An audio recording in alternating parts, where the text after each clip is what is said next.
Assalamualaikum warahmatullahi wabarakatuh.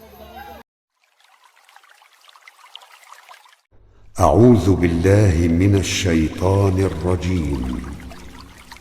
بسم الله الرحمن الرحيم.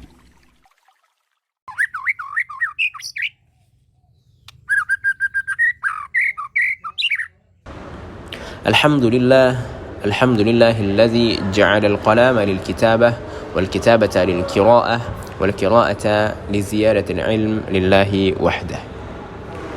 Pertama-tama, marilah kita bersyukur kepada Allah Subhanahu wa taala yang mana telah memberikan kita banyak sekali kenikmatan di dunia ini.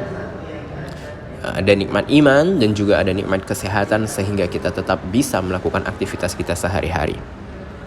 Dan juga kita selalu senantiasa berdoa kepada Allah semoga kita termasuk ke dalam golongan orang-orang yang sedikit. Karena Allah berfirman di dalam Al-Quran, وَقَلِيلٌ مِّنْ عِبَادِيَ الشَّكُورِ, dan hanya sedikit dari hamba-hambaku yang bersyukur. Dan apabila kita melihat kalimat banyak di dalam Al-Quran memiliki konotasi yang negatif. وَكَثِيرٌ مِّنْهُمْ فَاسِقُونَ, dan banyak dari hamba-hambaku yang mereka itu adalah orang-orang yang fasik. وَكَثِيرٌ مِّنْهُمْ سَاءَ مَا يَعْمَلُونَ, dan banyak dari mereka yang melakukan perbuatan secara semena-mena. Dan juga salawat kepada Nabi Muhammad SAW yang mana atas perjuangan beliau kita bisa sampai ke zaman yang penuh dengan ilmu pengetahuan seperti saat ini. Ikhwani rahimakumullah, apabila kita melihat di dalam Al-Quran banyak sekali ayat-ayat yang menyinggung tentang penciptaan alam. Dan ayat-ayat tersebut juga memerintahkan kita untuk menambah pengetahuan dan juga keimanan kita terkait apa yang Allah ciptakan. Di dalam Al-Quran Allah berfirman, A'udzu billahi minasyaitonir rajim. Inna fi khalqis samawati wal ard wa ikhtilafil laili wan nahari laayatin liulil albab.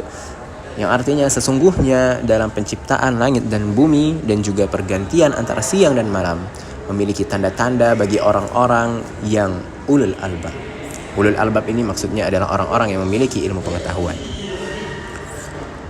Di ayat lain Allah juga berfirman, Rabbus samawati wal ardi wa ma bainahuma fa'budhu wastabir li'ibadatihi hal ta'lamu lahu samiyya.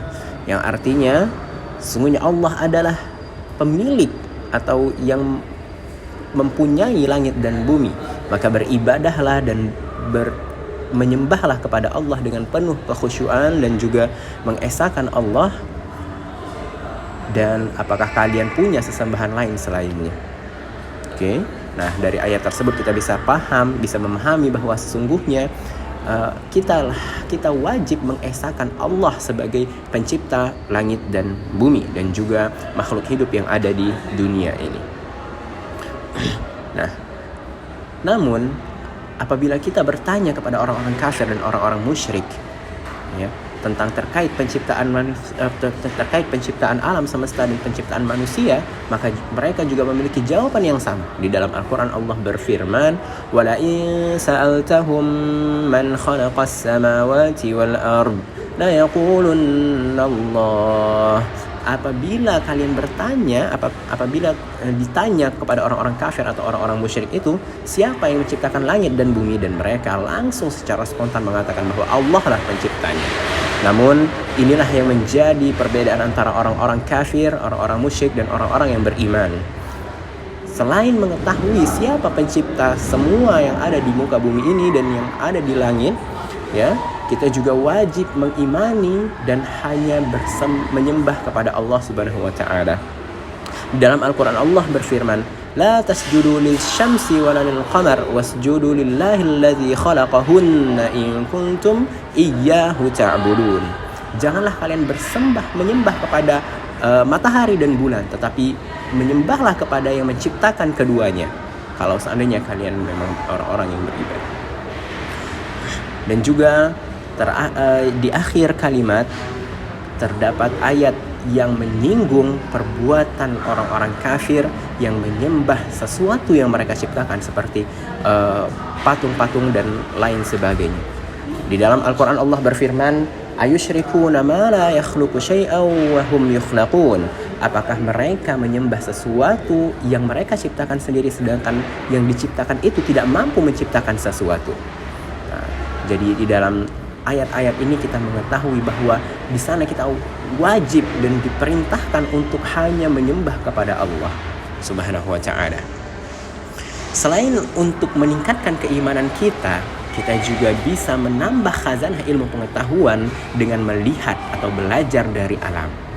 Di dalam Al-Quran Allah berfirman, yang mana ayat ini nantinya dijadikan teori yang sangat besar bagi ilmu sains.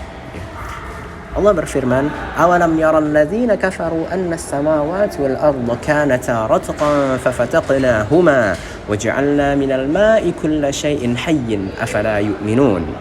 Apakah orang-orang yang kafir itu tidak melihat bahwa sesungguhnya pada mulanya langit dan bumi ini adalah kesatuan, kemudian Allah pisahkan keduanya, ya, dan Allah jadikan dari air, dan Allah jadikan dari air itu semua. Apakah mereka tidak juga beriman atas apa yang Allah ciptakan tersebut?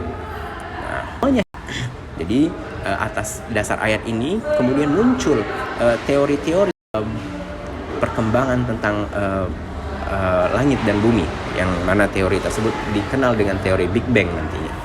Dan juga selain itu kita juga diperintahkan untuk mengambil ibarah dari alam, yakni seperti contohnya lebah. Di dalam Al-Quran Allah berfirman, wa auha rabbuka ilan nahli an ittakhidhi minal jibali buyutan wa minas syajari wa mimma ya'rishun, ya.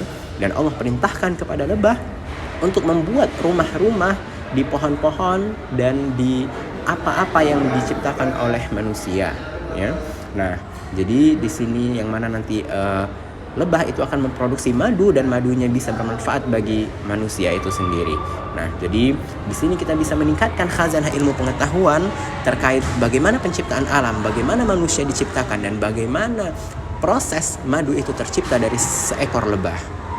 Wallahu a'lam bishawab.